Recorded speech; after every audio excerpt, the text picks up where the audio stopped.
Bom dia, meu nome é Bruno, eu sou responsável pela área de sustentabilidade da Dudalina S.A.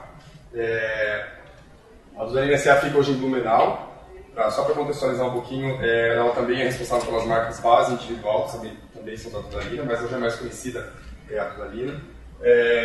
A gente tem esse programa, deixa eu partir direto para o nome do programa, que é o nosso programa de compensação ambiental dos gases de efeito estufa da Dudalina. Ele é executado em partes há alguns anos, então ele atrela tanto a parte de inventário e gestão de emissões, e um outro programa que a gente tinha com as comunidades, que era de plantio, de educação ambiental, de distribuição de mudas. Eram vários programas que foram juntados, né? A gente juntou um com o outro, integrou um com o outro, e deu essa cara para o programa, e agora a cada ano a gente está fazendo modificações. É um programa em constante evolução. Eu vou mostrar um pouquinho dessa evolução do programa.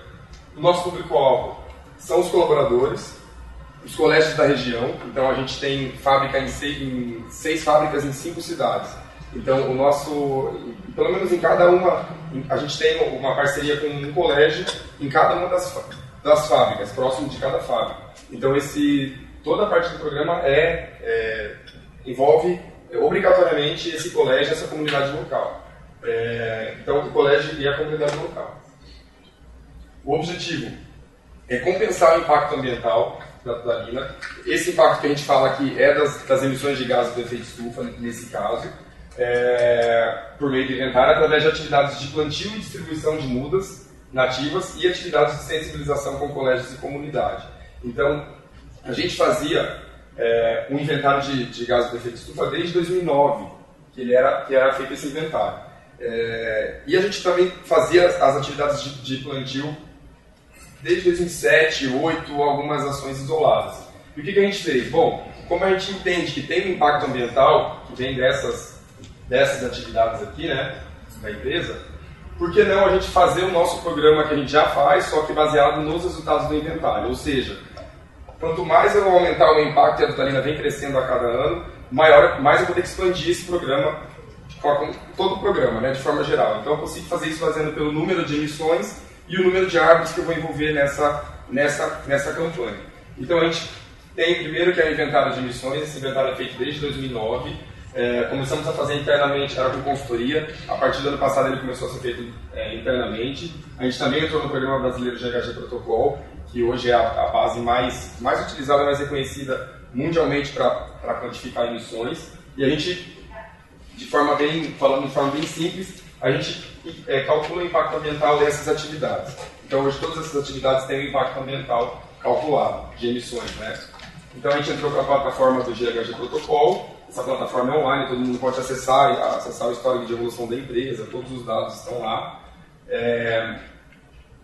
Aqui alguns resultados, aqui no caso os resultados do ano de 2012, 2013 está sendo feito agora, né? A gente espera passar o ano para fechar esses dados. Então, mais ou menos aqui de cada unidade. E o ano passado também a gente começou a incluir o varejo, ou seja, 43 lojas da Dudalina entraram nesse inventário. Então também tiveram o seu impacto calculado, inclusive dos vendedores, gerentes, a forma de deslocamento de casa e trabalho, tudo isso é contabilizado. Hoje nós temos uma base de informação, nós temos mais ou menos 2.500 colaboradores na empresa e a gente consegue calcular o impacto de cada um, como ele vem trabalhar, de carro, de ônibus, a gasolina, de metrô, no caso de São Paulo, e esse impacto ambiental de cada um. Isso é calculado. Aqui alguns resultados desde 2009 que a gente começou a fazer um inventário, né? E desde 2009, 10, 11 e 12. Então aqui tem as emissões de gases de efeito estufa e a gente consegue acompanhar também essa evolução, como que está essa evolução das emissões até 2012. Com aquele valor que a gente obteve no inventário, que é o nosso valor, a nossa base para desenvolver o trabalho, a gente tem algumas, primeiramente, agir para reduzir essas emissões. Então, com redução de consumo de energia elétrica, que hoje é um dos grandes, que participa bastante daquele número de emissões que eu tive. Sistema de transporte, que hoje é o maior contribuinte nas emissões. Então, todo o nosso transporte de mercadorias, por utilizar o diesel, é o que mais impacta no nosso resultado. Uso de energia solar em algumas atividades, em alguns locais que utilizava gás ou utilizava lenha, então a troca por energia solar para diminuir essa emissão. E uma outra coisa também que foi a Dudalina é uma das primeiras e únicas redes de varejo do Brasil que tem 100% das lojas com iluminação LED. Então, essa iluminação LED, ela automaticamente diminui o custo com energia elétrica, o consumo é muito mais baixo, sem falar economicamente, ambientalmente falando, a utilização do LED. Então, a gente age para reduzir. O que a gente não reduz, ou seja, o ano que vem eu vou ter emissão de novo, porque é praticamente impossível ter uma emissão zero, a gente faz esse programa. Então, como que isso é feito? Com o valor que a gente obteve do último ano, a gente faz a conta, que é uma conta simples, né, de fazer, que em 15 anos, uma árvore em 15 anos, desde quando ela foi plantada até essa idade, ela consegue, digamos que, absorver 160 kg de gás carbônico, transformando isso em oxigênio, de maneira bem simplificada. Então essa é a média que a gente utiliza. Então, por exemplo, no ano de 2012, o resultado da Adelina foi de 1.450.000 kg de gás carbônico, considerando todas aquelas atividades. Se eu transformar isso em número de árvores para essa conta, a gente teve uma média de 9.000 árvores, uma coisa assim. Então, com esses números, desde 2010, que em 2011 a gente começou a fazer essa neutralização, a gente começou a fazer essa compensação. Então, 2010, no ano de 2010 foram emitidas 800 toneladas, e em 2011 nós fizemos essa atividade. Daí aqui eu vou mostrar uma evolução dessa atividade, que é o quê? Em 2011, a atividade era mais focada em distribuição das mudas de árvore. Então, a maior parte desse número, quase que total desse número, foram mudas que foram só distribuídas. Então, a gente fez uma atividade de educação ambiental e distribuiu as mudas esse ano. Em 2011, nós tivemos essa emissão de 1.090 e a gente começou a mudar um pouquinho do foco desse programa de distribuição e aumentar essa porcentagem de plantio efetivamente, que é o que realmente vai compensar o nosso impacto ambiental. Porque a partir da hora que eu só distribuo, eu não tenho certeza de para onde vai essa muda, apesar da educação ambiental. A gente começou a mudar o foco desse programa. Em 2012, a gente aumentou mais ainda essas atividades de plantio. Né? Então, esses foram os números. Né? E daí ele é dividido hoje em 3 formas de fazer, digamos que como que eu vou usar essas 9.800 mudas? Quais são as 3 formas? Então, uma forma um grupo de atividade é a distribuição continua. Até porque o nosso colaborador todo ano está acostumado. Ele vem, ele pede para a gente, cadê a minha mudinha, não sei o que. Eles pedem, eles acostumaram com isso, a gente continua fazendo essa distribuição.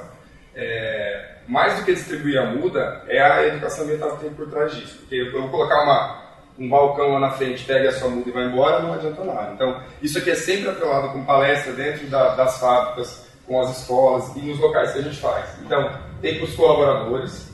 Então, por exemplo, tem algumas fotos da Matriz,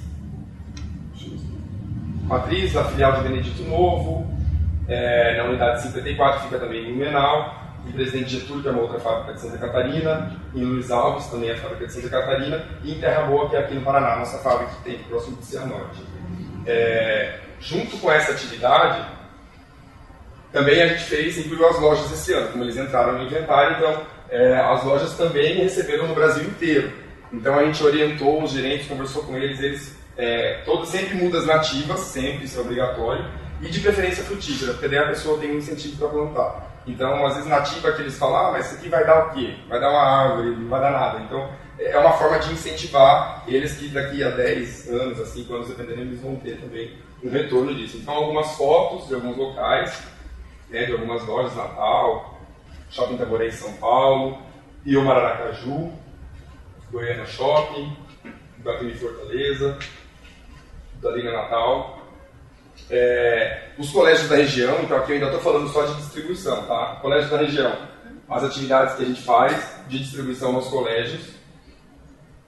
Aqui em Blumenau, Presidente Getúlio, aqui em Luiz Alves.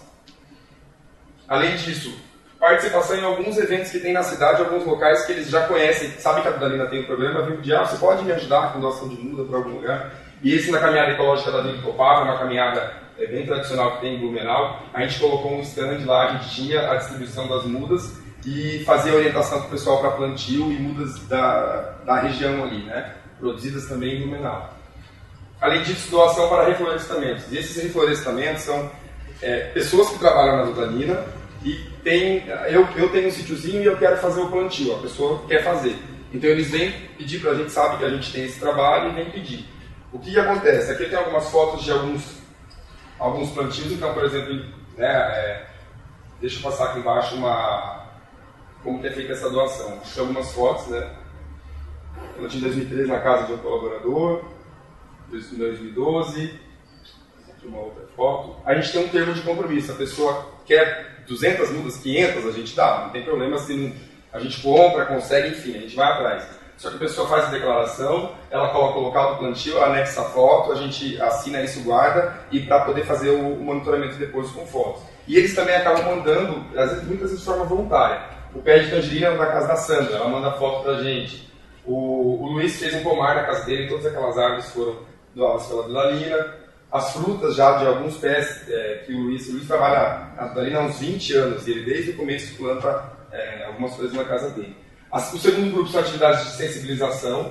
Então, para os colaboradores, a gente colocou em cada unidade o cálculo da pegada de carbono. Então, ele podia fazer um cálculozinho simples, saber como a vida dele afeta isso, para ele entender o porquê que ele estava recebendo aquela árvore. E a gente dava a árvorezinha escrito, o teu impacto ambiental da sua vida pessoal você precisa plantar 30 árvores por ano, a Vitalina está te dando a primeira. Então, essa é a forma de incentivá-los a fazer isso. Palestras nos colégios, então, algumas atividades aqui, um plantio de um pomar numa creche lá em Blumenau, palestra com as crianças lá, em Benedito Novo também feita uma palestra sobre aquecimento global, para explicar a questão da distribuição das árvores, aqui alguns outros locais. Nós levamos um banner sobre cada árvore, que tamanho que ela fica, qual fruta que ela dá, para explicar. Vou te dar uma muda pequena ou uma muda muito grande, que não vai poder plantar do lado de uma muro da tua casa, então a gente dá esse tipo de orientação para também essa muda ser bem utilizada, né? E a terceira parte que a gente criou, o piquenique sustentável. Então a gente faz um levantamento de áreas de colaboradores, tem que ser pessoas ligadas à empresa para poder ter esse controle. Então lá o pessoal, tem muita gente que mora em sítiozinho pequeno. Então eles têm área, a gente pergunta assim, você tem uma área que quer recuperar, não sabe como, não tem dinheiro, não sabe como fazer, mas você quer recuperar. Conta pra gente. Então eles fazem um cadastro, a gente faz um filtro nisso, para ir com uma equipe lá. Então a gente vai, avalia o local, escolhe um local, vê qual o tamanho. Nós temos um voluntário que é um engenheiro florestal que nos ajuda também nessa parte de definir quais as mudas, qual é o melhor projeto para aquele local. E a gente organiza um piquenique sustentável, como o nome diz, com direito a toalha xadrez, um piquenique, formiga por cima do bolo, bem, resgatando essa cultura do piquenique. Então a gente faz um dia bem agradável nesses locais que são de sítios de colaboradores. E quem vai plantar? Os voluntários da fábrica. A intenção é envolver o pessoal, né, nessa atividade. Eu poderia comprar as mudas, pagar 2, 3 pessoas para ir lá e fazer esse trabalho, seria mais barato e mais fácil. Mas a gente não quer fazer assim, quer envolver o pessoal nessa atividade. Aqui, por exemplo, são os exemplos dos cartazes, né, como é que vai ser. O piquenique de Presidente Getúlio, então aqui algumas fotos de como foi o piquenique de Presidente Getúlio. Foi a primeira cidade que a gente fez, ao todo nós fizemos 5 desde 2012. Só fizemos 2 em 2012, 3 em 2013 e a intenção é aumentar, a gente quer aumentar justamente por aquilo que eu falei de aumentar o número de árvores plantadas e não distribuídas, então o piquenique é uma ótima forma de fazer isso. Num sábado de manhã resolve. Para vocês terem uma ideia, numa manhã a gente consegue plantar 1.500 árvores muito fácil, muito rápido. Com mais ou menos 20 a 25 voluntários. Mais algumas fotos lá de Presidente Getúlio. O piquenique de 2012, que foi o primeiro aqui. Então, eu não sei se dá para enxergar aqui, mas aqui era uma área de 3 hectares, foram plantadas 1.100 mudas aqui. E aqui fotos aqui em janeiro desse ano, aqui uma foto um pouquinho mais próxima de como está a muda hoje. Piquenique de 2013, que foi esse de Presidente Getúlio também, esse foi plantado em novembro. E aqui a foto de janeiro, como é que elas estão. Então só 2 meses, na verdade, que a gente fez esse piquenique aqui. A outra cidade foi Luiz Alves. Então aqui alguns locais bem na beira do rio. Aqui tem um riozinho atrás na casa do fundo de uma colaboradora nossa. Mais algumas fotos aqui, a foto do piquenique, do pessoal participando. Aqui as fotos hoje, mas também não dá muito para... Aqui são as estacas para identificação, para poder fazer a roçada mais fácil, né? E não cortar a árvore pensando que é mato, alguma coisa assim. E em Benedito Novo, também, algumas fotos dos voluntários e do piquenique lá em Benedito Novo, que foram 500 mudas, por exemplo, nesse local. Aqui algumas fotos de hoje aqui também, mas São fotos bem recentes, porque esse piquenique foi feito há dois meses. O piquenique a gente escolheu por ser uma forma muito... o custo-benefício muito legal. Eu não tenho custo nenhum, praticamente, só com o valor das mudas, então é mais ou menos R$1 por muda. Se eu vou plantar 1000 mudas, é R$1.000 que eu vou gastar, e um café que não custa quase nada para a empresa, e o pessoal também se anima e leva bolo de casa, enfim, sem contar a integração que tem nos colaboradores, a educação ambiental que tem por trás disso, o ganho ambiental que é recuperar aquela área, né, de uma forma muito fácil, envolvendo todo mundo. Então, como resultado, melhora no nível de controle de indicadores e operações, eu falo isso pelo inventário. Como a gente tem que fazer inventário, eu tenho que controlar aqueles dados todo ano, então eu consigo fazer a gestão melhor desse impacto da Dudalina. Melhora nos índices de desempenho energético das atividades por meio desses números. Compensação do impacto proveniente do processo produtivo. Ainda a melhoria da imagem da Dudalina perante a comunidade, fornecedores, que isso sem dúvida acontece, né? E aumento do nível de sensibilização dos colaboradores, alunos e comunidade. Além disso, só para finalizar, nós colocamos também como tinha o impacto das lojas, que a gente conseguiu calcular uma por uma. As lojas, hoje toda loja tem um selinho informando, essa loja no ano de 2012 emitiu tanto de gás carbônico. Para isso, a Dudalina plantou tantas árvores para compensar esse impacto. Então, além de passar isso para o consumidor, ele também aprende mais ou menos quantas árvores para aquele, né, uma curiosidade também para o nosso consumidor final. Fico à disposição e agradeço também a participação e a atenção de vocês. Obrigado. Vocês conseguem neutralizar tudo isso que vocês geram desses projetos? Ainda não. Justamente porque tem aquela parte que ainda é distribuída. Então, por isso que a gente está aumentando o número de plantadas efetivamente para poder aumentar esse número. Por exemplo, para você ter uma ideia do número do ano passado, foram 9.800 mudas no total. Por meio de piquenique sustentável foram 2.600, que foram 2.600 mudas. E mais 3.000 mudas por meio daquele reflorestamento do colaborador, na casa do colaborador. Então, eu tenho das 9.800, eu tenho mais ou menos umas 5.600 mudas que foram efetivamente plantadas. Então, é por isso que a gente está trabalhando em aumentar esse número cada vez mais. A gente não tem a intenção de, por exemplo, comprar créditos de carbono. É uma iniciativa válida, porém, eu vou lá, pago, não sei nem onde está. A intenção é envolver a comunidade, a gente também não tem obrigação nenhuma, digamos assim, para poder dizer que neutralizou tudo aquilo lá. Mas a intenção é sempre aumentar esse programa. Por exemplo, em 2011, a primeira vez, não teve quase nada efetivamente plantado. Então, a gente está sempre aumentando para plantar cada vez mais. Mas o foco principal é envolver a comunidade, envolver os colégios e a educação. Passar esse valor e agora cada vez mais para os consumidores também. Me parabenizar pelo projeto. E eu fiquei interessada na parte de redução que você apresentou. Você falou da questão do diesel, logística, frota, transporte. O que vocês têm feito nesse sentido também, em termos de redução? A parte de energia elétrica, a maioria de redução que teve foi por compra de novos equipamentos mesmo. A Dudalina, de forma geral, não é uma indústria que usa muita energia elétrica, porque é só máquina de costura. É um consumo relativamente baixo se eu considerar uma outra indústria. Então, a gente tem troca de principalmente máquina térmica. Então, foram compradas máquinas térmicas novas, investimentos nesse sentido, para reduzir o consumo de energia elétrica. Uma outra coisa que reduziu muito foi a troca por iluminação LED. A conta de energia de uma loja cai pela metade automaticamente com uma iluminação LED. Você pode considerar mais ou menos a média de uns R$2.000 uma conta de uma loja de 1.800, uma média assim, né? Então, ela cai pela metade só com LED. Isso é automaticamente metade de energia elétrica que eu consumo. Em transporte, a gente fez mudanças não precisou, na verdade, fazer muita mudança estrutural. Era mais na forma de criar centros de distribuição e melhorar o fluxo de materiais entre as fábricas e da fábrica para as lojas. Então, a gente só foi para a questão de inteligência mudar um pouquinho, não teve custo em cima disso. E as mudanças mais significativas. E as outras são as com energia solar. Então, por exemplo, 3 unidades possuem caldeira, 2 com queima de lenha e uma com queima de briquete. Uma dessa com queima de lenha foi colocada energia solar para que economizasse lenha. Então a gente conseguiu reduzir 40% do consumo de lenha, porque a água já entra a 70, 80 graus. Então é menos lenha para poder... Então, e agora esse ano já está previsto, inclusive conseguimos aprovar em orçamento, para todas as unidades que possuem caldeira e trocar todos os restaurantes também, que a água quente no prato já é com aquecedor a gás, vai ser com energia solar. Então é mais uma coisa que vai entrar alguns dos projetos.